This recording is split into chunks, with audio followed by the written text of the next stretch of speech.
김윤경의 생생경제. 안녕하세요. 김윤경입니다. 한국 수력원자력 내부 자료가 유출돼 연이어 인터넷에 공개가 됐습니다. 한수원은 기밀 자료가 유출된 건 아니다, 이런 말만 반복하고 있는데요. 만약에 해결료 같은 설계도면이 유출됐을 경우에는 안전성까지 크게 우려가 되고요. 원전 건설 수주에도 악영향을 끼칠 게 분명합니다. 오일머니가 우리나라 등에서 계속 유출되고 있습니다. 금융감독원에 따르면 지난달에 한국 주식을 2천억 원가량 샀던 중동 자금이요, 이달 들어서는 780억 원을 순매도했습니다. 유가 급락으로 투자 여력이 줄어든 탓입니다. 여기 우리나라에 대한 해외 직접 투자, FDI 유출 속도가 미국이나 일본의 7배에 달할 정도로 빨라지고 있다는 조사 결과도 나왔습니다. 이 경우에는 한국 내 제조 기반이 텅 비고요, 핵심이 빠지는 이른바 도넛 경제가 될 것이라는 우려가 나옵니다. 김윤경이 뽑은 오늘의 생생 키워드, 유출입니다.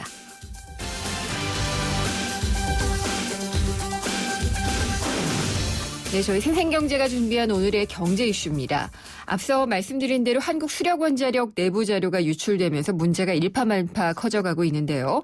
정부는 외부로 유출된 자료가 안전에 치명적인 문제를 야기할 것은 아니다라고 주장을 하고 있지만 후쿠시마 원전 사태를 봐왔고요. 또 원전 안전에 대한 국민의 불안감은 사실 커질 수밖에 없는 상황입니다. 2부에서 원전 안전 문제에 대해서 자세히 알아보도록 하겠습니다.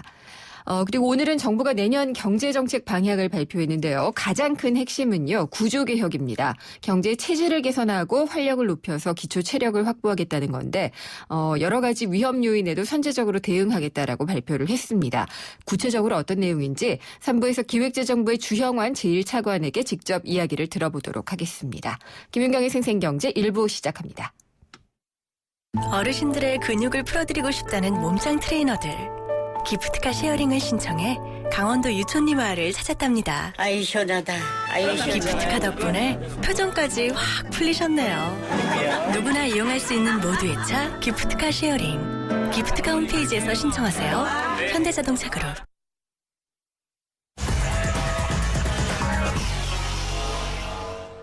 네, 오늘 월요일 증시 돌아보겠습니다. SK증권 명동지점의 김춘석 부장입니다. 안녕하십니까? 네, 안녕하십니까? 오랜만에 월요일 증시 올랐죠? 네, 그렇습니다. 네. 모처럼 말해도 올라가지고 얼떨떨하기도 한데요. 네. 오늘 거래소 한 13.14포인트 올랐습니다. 1943을 지켰고요. 코스닥도 1.27포인트 올라서 546.78을 기록을 했습니다. 네. 가장 눈에 띄는 점을 보자 보면은, 지금 기관, 그쪽에서 연기금에서 들어왔던 점 눈에 띄는데요. 네. 오늘 연기금만 한 1,053억 정도를 살려가지고 외국인이 판 540억 정도를 흡수하는 그런 모습을 보였었고요. 특히 그 배당 확대를 발표를 했죠. 삼성전자 쪽으로 외국 매수가 들어오면서 전반적으로 배당주에 관한 좀 기대감이 좀 늘어나고 있는 거 아닌가라는 뭐 그런 방향을 좀 보이고 있습니다. 사실 배당을 받으려면 26일까지는 일단 주식을 매수를 하셔야 되는데요. 네. 일단 배당주 관련된 쪽이 좀 더 올라갈 수 있을지 좀 두고 봐야 될 것 같습니다. 연말이면은 원래 좀 배당주가 오르죠. 원래는 사실 배당주 투자라고 한다면 거의 한 11월 중순 넘어가면서부터는 배당주 투자에 대한 열풍이 좀 불었었는데요. 네. 올해는 이런저런 여러 가지 이유 때문에 조금 주춤한 그런 모습을 보이고는 있습니다. 하지만 일단 뭐 11월 말 이후부터 들어와서 배당주 펀드 쪽으로도 일단 잔고가 상당히 늘어나고 있는, 설정이 상당히 늘어나고 있는 그런 모습을 보여주고 있는 상태고요. 앞에서 말씀드렸지만 삼성전자가 이제 배당을 상당히 늘리겠다는 공시를 했죠. 19일 날. 네. 특별 배당금 성격으로 전년 대비해서 배당을 한 30에서 50% 가까이 늘리는 걸 검토 중이다라는 얘기가 나오면서 다시 한번 배당주 쪽으로 열풍이 좀 가고 있는 그런 모습을 보이고 있습니다. 네. 그 밖에 좀 오늘 증시를 올린 변수가 있다면 어떤 걸까요? 오늘 같은 경우는 엔터테인먼트 관련주들이 좀 올라가는 모습을 보이고 있는데요. 네. 보시면 지금 뭐 이번에 국제시장이라고 영화가 새로 하나 개봉을 했다고 얘기를 하고 있는데, 네. 뭐 나흘 만에 거의 뭐 110만 명을 돌파했다고 얘기를 하고 있습니다. 그래서 그 제작사죠, CJ ENM 같은 경우도 올라가는 그런 모습을 보이고 있는 상태고요. 그리고 앞에서 말씀드린 것처럼 배당 관련된 쪽이라고 봐야 될 것 같습니다. 아무래도 현대차라든가 기아차라든가 이런 좀 덩치 큰 종목군들이 올라가는 그런 모습을 보였고, 반대적으로 그동안 강세를 보였던 종목군들, 그러니까 좀 뭐 모바일 게임이라든가 이런 쪽을 좀 주춤하는 모습을 보여서 좀 반대적인 영향을 좀 보이고 있고요. 그다음에 상장한 이후로 계속해서 어떤 강세를 보이고 있는 제일모직은 오늘 오전보다는 좀 밀렸지만 역시 다시 플러스로 끝나는, 플러스 5,000원, 134,500에 끝나는 모습을 보여서 시장은 주도 종목에서 빠지지 않는 그런 모습을 보이고 있습니다. 네, 제일모직 계속 오르고 있고 삼성 SDS는 어때요? 삼성 SDS는 오늘도 빠졌습니다. 6,000원 빠져 28만 1,500원을 기록하고 있는데요. 예. 아무래도 제일모직하고 삼성 SDS는 다르다고 봐야 되겠죠. 네. 왜냐하면 제일모직 같은 경우는 뭐 3사 경영체제로 넘어간다 하더라도 계속해서 어떤 홀딩 컴퍼니 역할을 해 나가야 되는 그런 입장을 가지고 있는 회사고, 그렇죠. 삼성 SDS 같은 경우는 뭐 의견은 분분하지만 어찌됐든 3사 일가들의 뭐 상속세 납부라든지 여러 가지 의미에서는 좀 손을 떠날 수 있다라는 어떤 그런 것 자체가 주가의 움직임을 좀 조금 갈라놓고 있는 것 같습니다. 기관은 좀 많이 사고 있는데요. 외국인은 팔고 있는 추세는 계속되고 있는 것 같아요. 매일매일 조금 다르기는 하지만은요. 연말까지는 어떻게 갈까요? 이 부분을 조금 착시 현상이 좀 있는 부분이 있는데요. 네. 보시면 지금 삼성전자 같은 경우는 특히 계속해서 자사주 매입을 하고 있지 않습니까? 네. 오늘 오늘 같은 경우도 기타 법인이 한 814억 정도 산 걸로 나타나고 있는데, 뭐 제가 정확히 체크는 안 해봤습니다만 이런 경우도 삼성전자 자사주가 상당히 차지하는 비중이 큰 것 같아요. 그래서 외국인들이 매도를 하고 있는 부분 자체를 예전에 그 뭐 급격한 매도세를 네. 보였던 것 같은 그런 흐름으로 보기는 좀 어렵다라는 그런 상황이고요.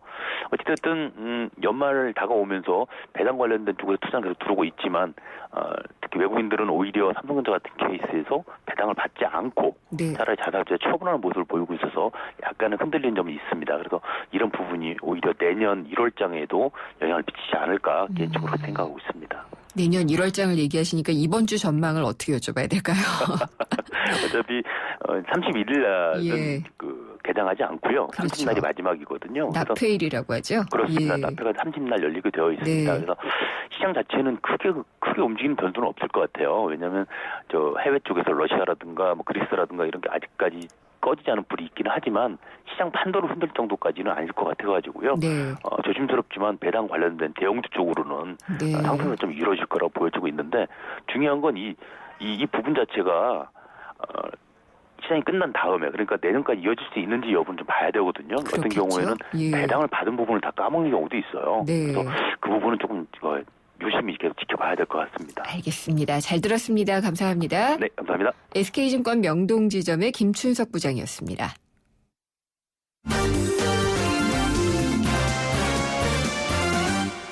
네, 오늘의 주요 경제 뉴스입니다. 한국일보의 이성철 부국장 연결하겠습니다. 안녕하십니까? 안녕하세요. 네.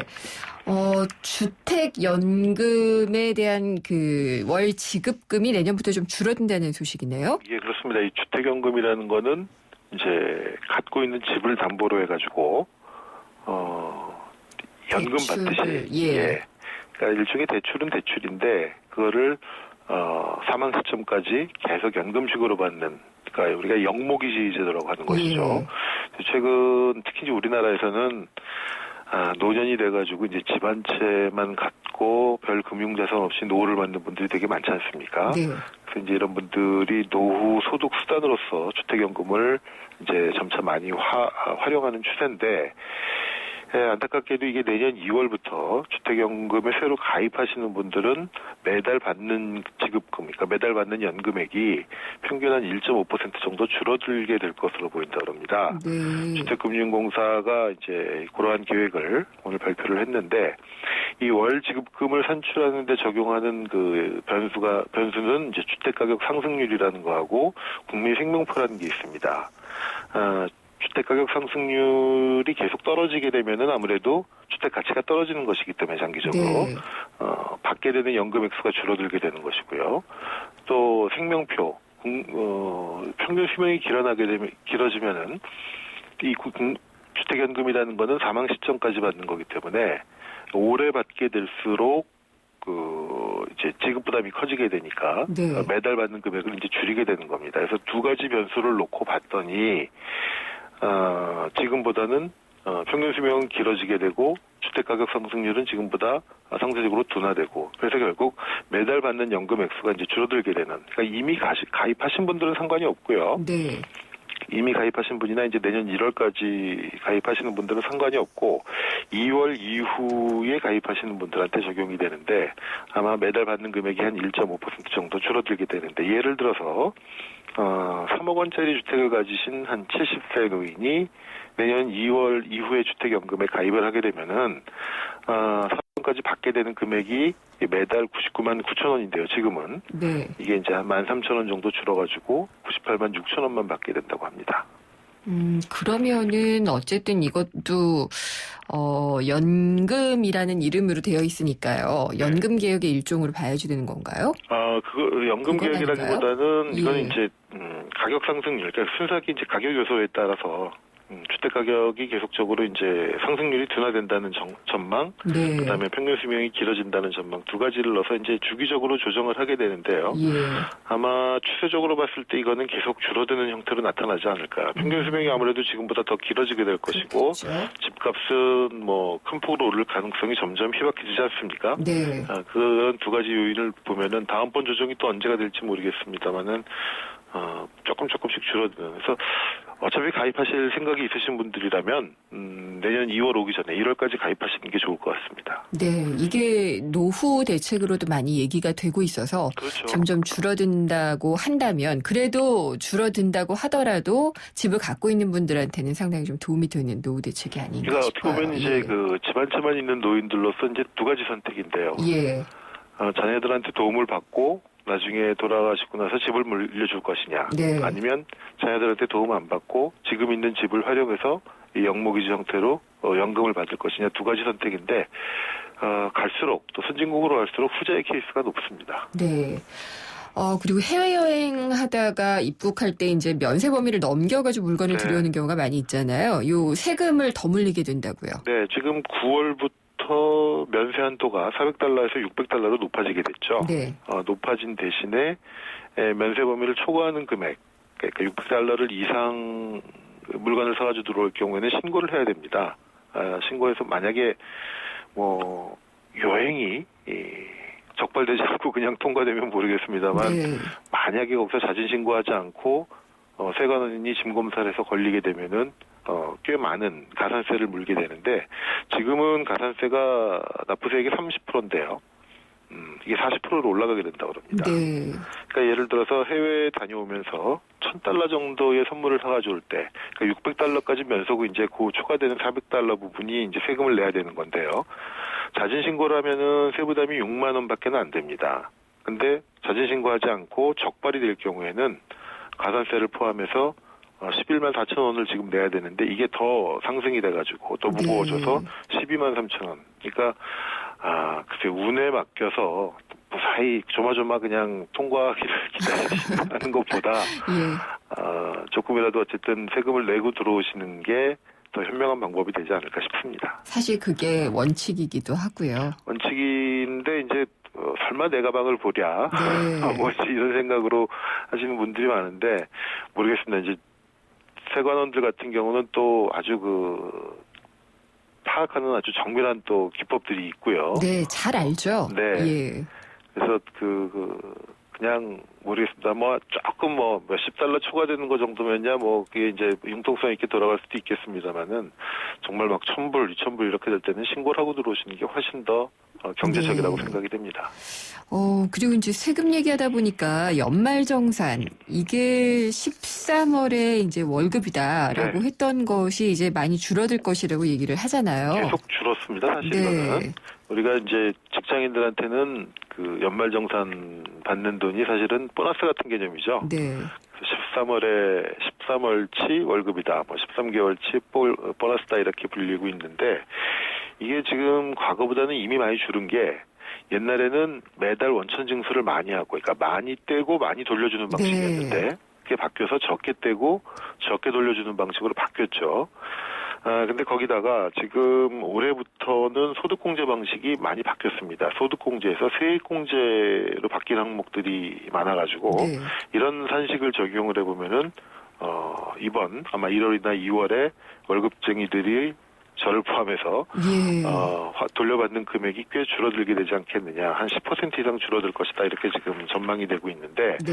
개별적으로는 뭐 다 다르겠습니다만 일단 정부가 추정한 바에 따르면은 내년도 환급 규모가 올해 환급 규모가 그러니까 내년도 환급 규모가 9조 8천억 원 정도 될 것 같다고 그래요. 그러니까 금년도 소득분에 대해서 1월에 돌려받는 것이죠. 네.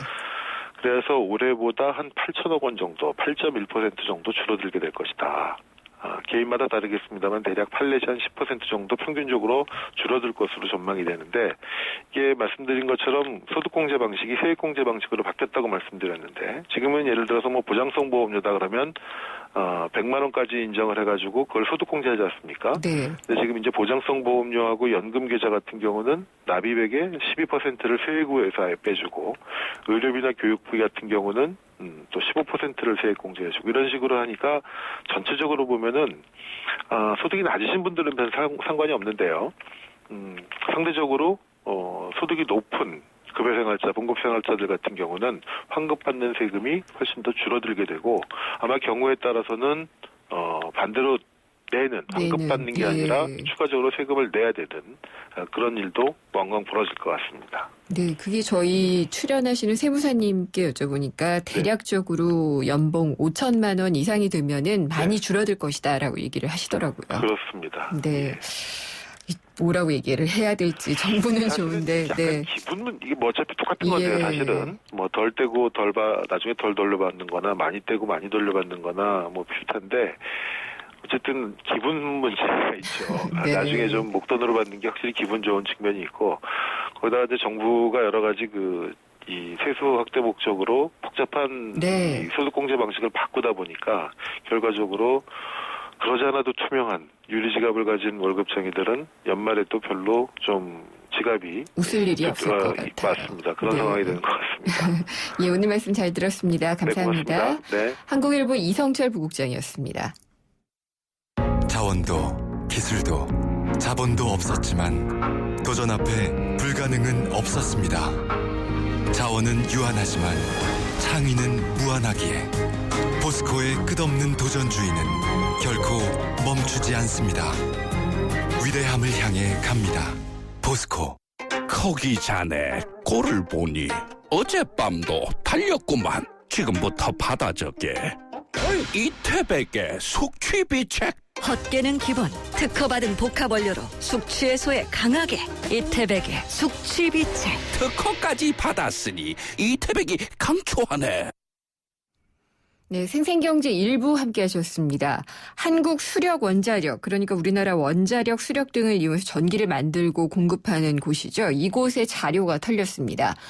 이 기밀 자료가 유출된 건 아니다라고 한수원 측은 얘기를 하고 있지만 그건 알 수가 없는 얘기입니다. 지금 공개가 안 된 10만 장의 자료를 공개하겠다 이렇게 얘기를 하기도 하고 있기도 하고요. 실제로 원전 자료의 기밀한 부분이 유출이 안 됐더라도 앞으로 또 뚫릴 가능성도 우려가 되고 있기 때문입니다. 2부에서 이 안전 논란을 자세히 짚어보도록 하겠습니다. 광고 듣고 돌아옵니다.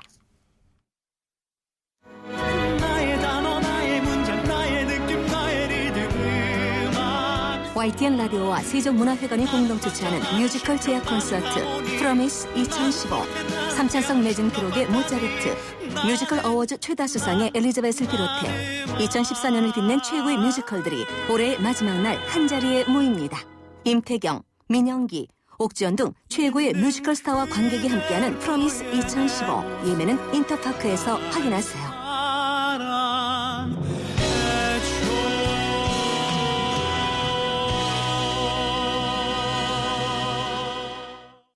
한발 빠른 경제 뉴스, 한 뼘 깊은 경제 이슈, 한 번 물면 놓치지 않는 끝까지 가는 인터뷰.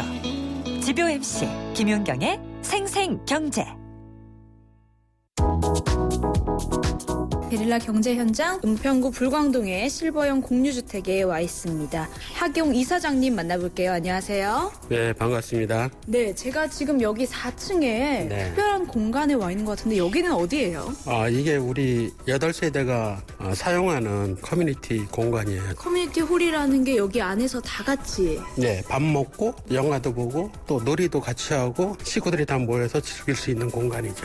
이게 이제 마을이 만들어져야 된다라고 하는 것이 굉장히 중요한 것 같아요. 그러니까 지금은 이제 마을이 많이 부서졌잖아요. 집이라고 하는 것들이 매물이 되고 정착을 못했잖아요. 우리는 정착을 해서 둘의 공동체 이런 것들을 회복하기 위한 형태로서 지어졌습니다. 이제 이사장님도 여기에 거주를 하신다고. 그럼요. 예. 그럼 집을 한번 둘러볼 수 있을까요? 그럼요.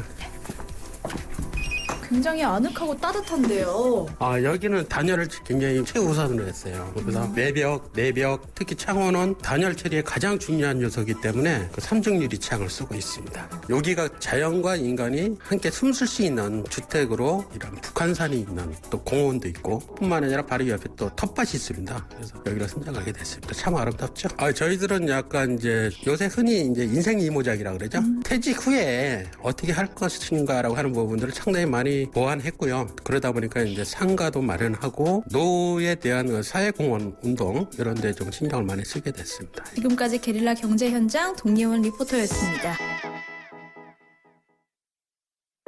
기대해도 좋아요. 더 멋있고 더 부드럽고 더 완벽해질 나를. 풀 스테인리스 커브드 내솥과 처음 만나는 초고압 밥맛. 오늘을 더 맛있게.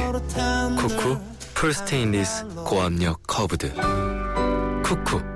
메리 쉐비 크리스마스. 쉐보레 스파크 크루즈 캡티바 구매 시 최대 3년 무이자 할부. 3년 이상 된 차량 보유 고객이 스파크 크루즈, 말리부, 올란도, 캡티바, 알페온 구매 시 30만 원 추가 할인. 전시장 및 홈페이지 참조. 일부 모델 제외. 12월 31일까지. Chevrolet, find new roads. 김윤경의 생생경제.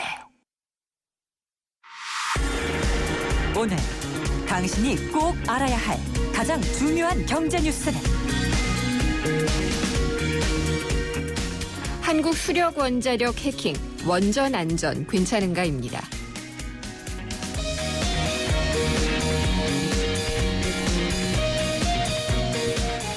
네, 우리나라 원자력과 수력 같은 것들을 이용을 해서 전기를 만드는 곳 한국 수력 원자력의 내부 자료가 유출이 됐습니다. 한 번도 아니고요. 지난 15일부터 지난주 총 4차례가 유출이 됐습니다. 여기에는 또 월성 원전 운전 도면, 고리 1호 설계도 이런 기술 자료들도 포함이 돼 있었는데요. 국가기관 산업의 기밀이라고 할 수가 있죠. 지난주에 이렇게 많이 유출이 돼서 한수원이 검찰에 수사 요청을 했지만은 해커는 아직 꼬리가 잡히지 않고 있습니다. 어디까지 피해를 우려해야 되는 건지 좀 걱정이 되는데요. 서울대 원자핵공학과의 서균열 교수 전화 연결해서 자세히 얘기 나눠보도록 하겠습니다. 교수님 안녕하십니까? 네, 안녕하세요. 네, 교수님은 늘 안 좋은 때만 연결을 하게 되는 것 같네요. 그러게요. 예. 네, 이제 좋은 때가 오겠죠. 네, 원자핵과 관련해서 좀 좋은 얘기 좀 했으면 좋겠는데. 네. 예, 오늘 어쨌든 해킹 얘기를 안 할 수가 없어서요. 지금까지 한수원에서 유출됐다고 공개된 자료들이요. 어떤 것들이고 이 정보의 수준은 어느 정도 되는 건가요? 현재까지는 뭐 거의 빙산의 일각이니까요. 네.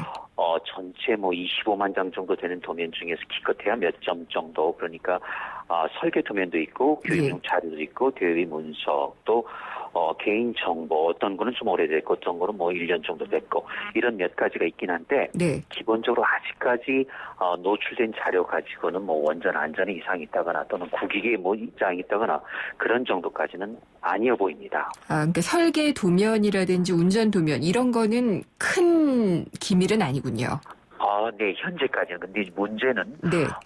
성탄절이 됐건 또는 금음날이 됐건 뭔가 그 2차 예. 파괴를 한다고 하는 그때 과연 어느 정도의 자료가 나올 건지, 그게 이제 이 사태의 영혼이 어떻게 갈릴 건지가 결정될 것 같아요. 네. 그러면은 지금 크리스마스 때까지 원전 가동을 중단을 안 하면은 10만 장 유출하겠다고 얘기를 하잖아요. 네. 총 25만 건이라고 얘기하신 게 원전 전체의 자료를 말씀하시는 거죠. 아마 거의 그 정도 숫자가 될 겁니다. 예. 그런데 이제 물론 그 두꺼비 집 볼트너트까지 하면 더 많아지겠죠. 왜냐면 네. 부품이 200 또는 300만 개가 되니까요. 네. 그런데 일단 적어도 10만 장 정도가 되면은 상당히 많은 양이라고 보시면 돼요. 그중에 상당수는 경우에 따라서는 핵심 자료일 수가 있죠. 이제 그때는 지금하고 그 상황이 조금 많이 달라지지 않겠습니까? 네. 교수님, 이게 자료가 만약에 기밀까지 유출이 된 걸로 전제를 한다면은 이런 유출 과정은 어떻게 진행이 된 걸까요? 글쎄 여러 가지 상정을 할 수가 있는데 이제 물론 한수원 산업부 원안위는 지금 현재의 상태로서는 완전 폐쇄돼 있고 원천적으로 빼낼 수 없다고 하는데요. 네. 어떠한 사이버 공간에서도 어떠한 전자 공간에서도 그런 일은 있을 수가 없습니다. 뭔가 허점이 있을 수밖에 없고요. 그리고 아무리 일방향이지만은 언젠가는 연결할 수밖에 없고 예. 그리고 또 한 가지는 이렇게 그 철통 같은 방어망이 구축된 게 2013년 4월입니다. 예. 그 전까지는 그 양의 정도는 다를 수 있지만은 이래저래 여기저기 빠져나가실 가능성이 있죠. 그렇다면은 이런 그 범죄 조직일 수도 있고 집단일 수도 있고 이게 아마 하루 이틀이 아니고 몇 년 동안 집요하게 자료를 수집했다면은 네. 글쎄요. 우리가 지금 예상하는 것보다는 더 많은 양의 자료가 그리고 더 좋은 그러니까 우리한테는 굉장히 그 영향을 줄 수 있는 악영향을 줄 수 있는 자료까지도 빠져나갔을 수도 있죠. 네. 그리고 누구냐 하는 문제도 지금 상당히 좀 거론이 되고 있는데 일단은 원전 반대 그룹 NNPP라고 하더라고요. 네. 이 주체가 사실 뭐 북한이라는 말도 있고요. 다른 적성국이라는 얘기도 있고 여러 가지 있는데 어떻게 혹시 짐작을 하시나요? 현재까지는 뭐 점장이 가능한 알 수가 없는데요. 네. 적성국이라면은 어차피 이제 북한이 있을 수도 있는데 또 그렇게만 볼 수가 없는 게요. 만약에 북한이 정말 그 남한 우리 그 원자력 시설을 공격하라고 했다면은 굳이 이런 경로를 통하지 않아도 됩니다. 전력망부터 일단 가격을 한 다음에 그러면 전력이 네. 일부 끊어지지 않겠습니까? 그런 네. 상태에서 원전을 사이버 테러, 그러니까 소위 공격을 하게 되면 그때는 심각하게 되죠. 네. 근데 그런 거 볼 때 현재 원전에 직접 들어왔다고 하지 않습니까? 노력을 하거나 또는 2차 파괴가 있다고 하니까. 예. 그래서 그런 걸 보면은 굳이 북한일 수도 없고 그리고 자꾸 우리가 굳은 일 있을 때마다 북한한테 그 전가시키면은 그렇죠. 그쪽도 좀 짜증 날 것이고 우리도 사실은 잘못된 예. 버릇이 되는 것이죠. 네. 그래서 그게 아니고 이제 어떻게 보면 우리하고 경쟁 관계에 있는 중국일 수도 있고 네. 러시아일 수도 있고 일단 이런 자료가 나가면 우리한테는 굉장히 크게 피해가 오는 것이죠. 예를 들어 수출하려고 하는데 우리 설계 자료가 나갔으면은 그건 벌써 우리의 그 중요한 정보가 흘러나가 버린 거니까 네. 그렇게 볼 수도 있죠. 아니면 국내에서 어떤 정말로 원전을 해체하고 그다음에 이제 그 반핵을 하는 그런 집단일 수도 있고 네. 기본적으로 한 3가지 이상은 우리가 입체적으로 놓고 끝까지 추적을 해야 될 것 같아요. 교수님 말씀을 종합을 해보면은요. 일단은 이제 원전 가동을 중단하라는 어떤 압력일 경우에는 이렇게 자료를 가지고 협박을 할 수도 있을 것 같은데 혹은 그렇죠. 북한이나 이럴 경우에는 그냥 정전을 시켜버리면 되는군요. 블랙아웃. 그렇습니다. 왜냐하면은 국가 제1 공격 대상이 유사시 때는 전력망입니다. 일단 네. 전력망을 무너뜨리면 그다음부터는 저절로 네. 기반 자체가 그 무너지게 돼 있거든요. 그래서 굳이 적성국이라면 이렇게 복잡한 경로를 통하지는 않을 것 같다는 생각이 듭니다. 네, 그러니까 최악의 가능성은 결국은 블랙아웃이군요. 그렇습니다. 네. 그게 그 미국 같은 경우도 사이버 송사령관이 지금 같은 경우에 미국 내도 가능하다는 진단을 내렸거든요. 그러니까 네. 우리나라도 이런 전력망이 내려앉을 수 있다는 게 개연성, 그러니까 네. 이런 가능성을 열어놓고 생각을 하고 또 준비를 해야 되겠죠. 그리고 이제 조금 모르겠어요. 짜증이 난다고 해야지 되는 게 이런 자료 유출이나 이런 게 있으면 항상 괜찮다. 지금은 양호하다. 뭐 이런 얘기거든요. 한수원도 지금 그런 입장을 밝히고 있는데 그렇죠. 교수님은 어떻게 보시나요? 그러니까 이게 사실은 그 홍보에 있어서의 그 한계일 수도 있고 고질병일 수도 있고 하는데요. 설령 안전하다 치더라도 물론 안전합니다. 왜냐하면 네. 지금 문제가 된 가장 큰 월성 1호기는 어차피 멈춰 있으니까 네. 그 도면 몇 장 나간다고 덧나겠습니까? 그렇지만 한손이나 원안이나 산업부가 그것도 어젯밤에 그냥 한 목소리로 괜찮다고 하면은 나라도 오히려 불안해지죠. 왜냐면요 안전이라는 거는 먼 훗날에 네. 국민이 그때 우리 원전이 안전했구나 공감할 때 안전이 되는 거거든요. 그렇죠. 항상 우리는 그 미리미리 빨리빨리 결론을 내려고 하는데 이거는 아닙니다. 왜냐하면 적어도 그 2차, 3차의 그 후폭풍 또는 2차 피해, 3차 피해가 있을 수도 있잖아요. 네. 그런 다음에 결론을 내려도 좋은데 벌써 그 안전하다고 하니까 그럼 과연 불안 요소는 없는 건지 그렇지 않습니까? 네. 빙산의 일각만 보고 그 밑에 얼만큼 가라앉는지 모르는 상태에서 안전하다고 하면은 우리 국민은 오히려 불안하죠. 물론 이제 초기에 국민 불안을 없애는 건 좋은 것이죠. 그렇지만은 예. 그보다 더 중요한 건 국민이 알 권리가 있습니다. 그걸 존중하고 예. 사실을 알면 되는 거죠. 판단은 그러니까 위험이 있을 수도 있다라는 말을 하는 것 자체를 굉장히 아끼는 것 같은데 위기 커뮤니케이션을 할 때 이런 말을 아끼다가 오히려 신뢰를 잃는 것 같다는 생각을 많이 해요.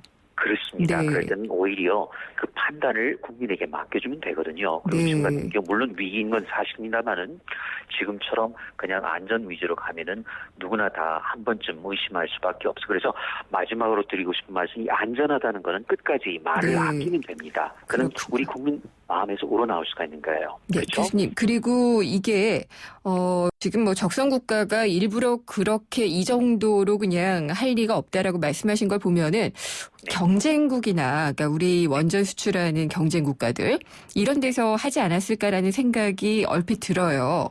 근데 네. 그렇게 되면은 이게 또 우리가 원전 수출하는 데 문제가 될 수도 있고요.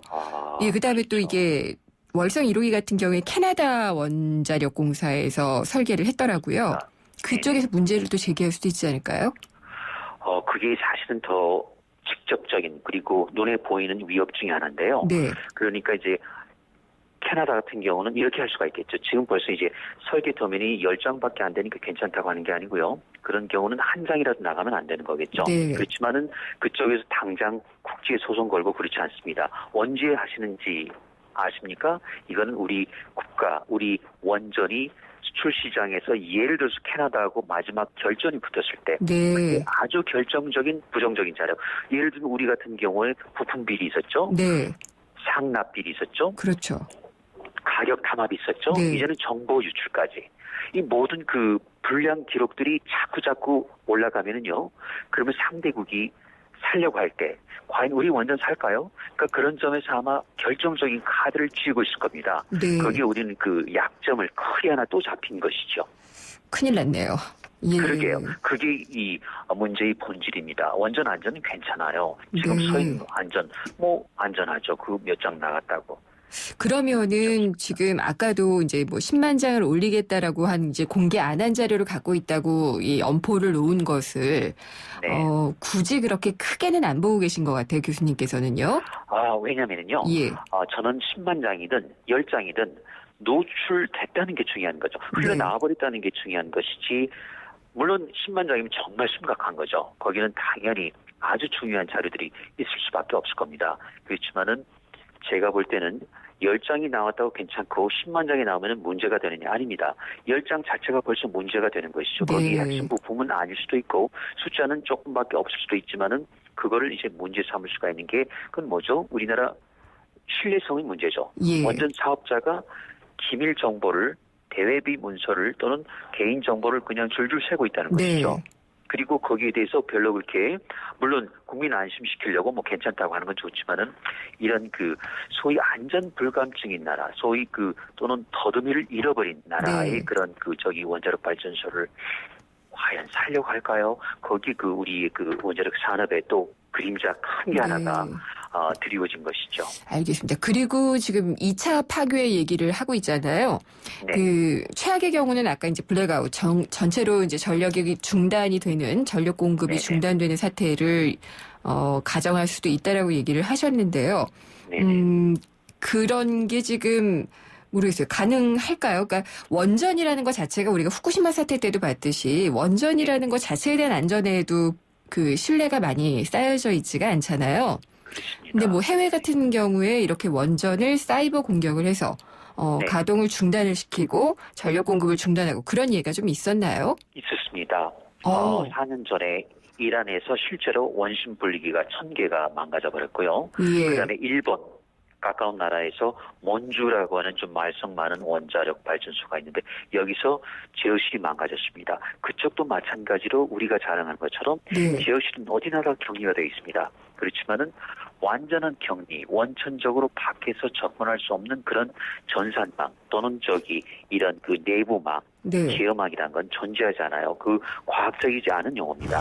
어딘가를 타고 들어갈 수가 있죠. 이게 예. 한자일 수도 있고 앞구에 줄 수도 있고 아니면은 일방으로 잠시 운전 자료를 건네주는 틈을 타가지고 연어가 역류해가지고 알을 낳으러 간 것처럼 정보가 역류를 할 수가 있죠. 그래서 이런 걸 다 열어두고 해야 되는데 어떻게 보면은 절대 그럴 리가 없다. 완전 봉쇄됐다. 예. 이건 사실 맹신에 가깝습니다. 알겠습니다. 이런 맹신이 예. 우리 원전의 그 발목을 잡고 있는지도 몰라요. 그러면은 일본 몬주 원전이나 이란 원전 같은 경우에는 어떻게 마무리를 했나요? 그쪽은 결국은 그래서 원심 분리기 1000개를 다시 갈았습니다. 완전히요? 그리고 일본, 예. 그렇죠.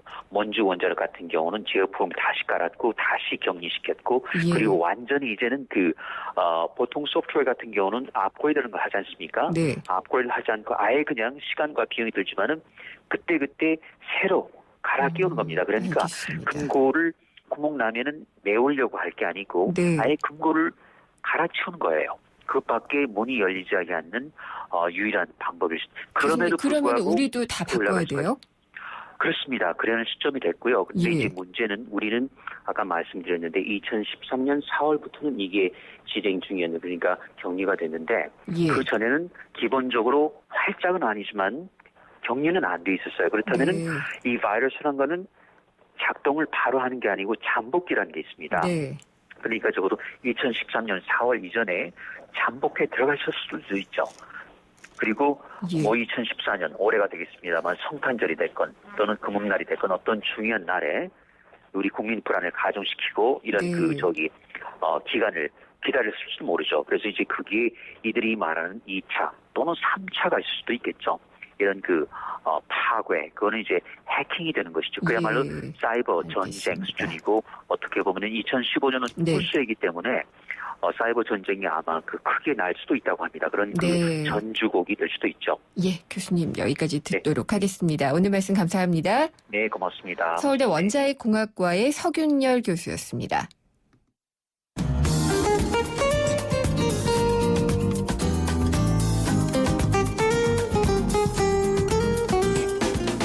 글로벌 경제 이슈입니다. 이장원 연합 인포맥스 부장이 전화 연결돼 있습니다. 안녕하십니까? 네, 안녕하십니까. 중국이 동남아 쪽에 영향력을 넓히고 있다고요? 예, 동남아에 공을 많이 들이고 있는데요. 네. 일단 이제 중국의 대외 전략을 좀 설명을 드리면요. 1대1로라는 그 전략이 있습니다. 예. 이게 뭐냐면은 중앙아시아 쪽으로 해서 유럽으로 가는 실크로드를 완성을 하고 그다음에 동남아시아랑 인도, 중동, 아프리카 이렇게 해상을 연결하는 해상 실크로드를 연결해서 새로운 경제권을 만드는 그 두 개의 목표를 가지고 있는데 지금 동남아시아에 공을 들이는 거는 이 두 번째 해상 실크로드를 좀 만들기 위한 그런 과정이고요. 동남아 쪽에 구체적으로 최근에 중국 리커창 총리가 제5차 메콩강 경제권 정상회의 여기 참석해서 메콩강 유역에 있는 5개 나라 그러니까 태국, 미얀마, 라오스, 캄보디아, 베트남 이 나라에 30억 달러 차관을 제공하기로 했고요. 네. 또 태국 쪽에서는 800km에 달하는 철도 노선을 이제 건설하고 주로 이제 이 동남아시아의 인프라 쪽에 이제 투자를 좀 많이 하게 되는데 이게 이제 중국이 지금 예전에는 세계 공장이라고 해서 이제 제품을 생산하는 역할을 하다가 그 역할을 이제 동남아 쪽에 좀 넘겨주고는 그런 상황인데 그거를 위한 투자에 나서고 있다 이렇게 볼 수 있겠습니다. 얼마 전까지만 해도 아프리카에 이렇게 많이 하더니 이제 동남아 쪽까지 돈을 막 통 크게 대주면서 인프라 깔아주고 이러네요. 예, 이게 이제 좀 크게 보면 아까 두 개의 대외 전략을 말씀드렸는데, 이제 G2라고 해서 미국과 중국의 어떤 경쟁이 좀 심화되고 있지 않습니까? 그래서 주변 국가에 자꾸 우군을 만들어 놓는, 그래서 말씀하신 아프리카에 투자하는 것, 또 동남아시아에 투자하는 것, 이것이 모두 대외적으로 이제 미국을 좀 견제하는 그런 차원에서 이루어지고 있다 이렇게 볼 수 있고요. 또 미국 외신들에서도 이런 부분을 굉장히 예의주시하고 있고 또 이런 뉴스와 관련해서도 이거 중국이 이렇게 나가는 거는 지금 미국을 견제하는 그런 의도가 있다 이렇게 좀 보고 있습니다. 거의 분명해 보여요. 네, 맞습니다. 그리고 미국 대통령 선거가 저는 벌써 있는 것 같더니 내후년이군요. 네, 2년 남았습니다. 이제. 여전히 계속 선거가 있는 것처럼 다들 사전에 운동들을 많이 해가지고요. 근데 역대 최대의 돈 선거가 될 것이다 이런 얘기가 있더라고요. 예, 일단 후보가 누가 되느냐 이것도 관심이지만 돈이 얼마나 드느냐 이게 이제 초미의 관심사고요. 얼마 들 거래요? 예, 이번에 이제 출마하는 데 드는 비용은 한 110억 정도 예. 후보별로 그렇게 이제 예상이 되고 있고요. 이제 대권에 승리하기 위해서 10억 달러 우리 돈으로 1조 원 정도 들 것 같다. 대권값이요? 예, 대권값이 이제 1조 원이 이제 되는 셈인데 앞으로 대선까지 한 680일, 700일 정도 남았다고 하는데 예. 뭐 하루에 한 16억 원씩 써야 되는 그런 규모의 이제 돈이라고 할 수 있습니다. 예, 일단 뭐 이 돈도 그렇지만 또 이제 후보에 대한 관심이 네. 있을 수 있는데 이번에 이제 가장 관심이 있는 게 과연 민주당에서 힐러리 클린턴이 대통령 후보로 네. 나올 것이냐. 그리고 공화당 쪽에서는 제프 부시, 예. 그러니까 그 조지 부시 대통령의 이제 동생이죠.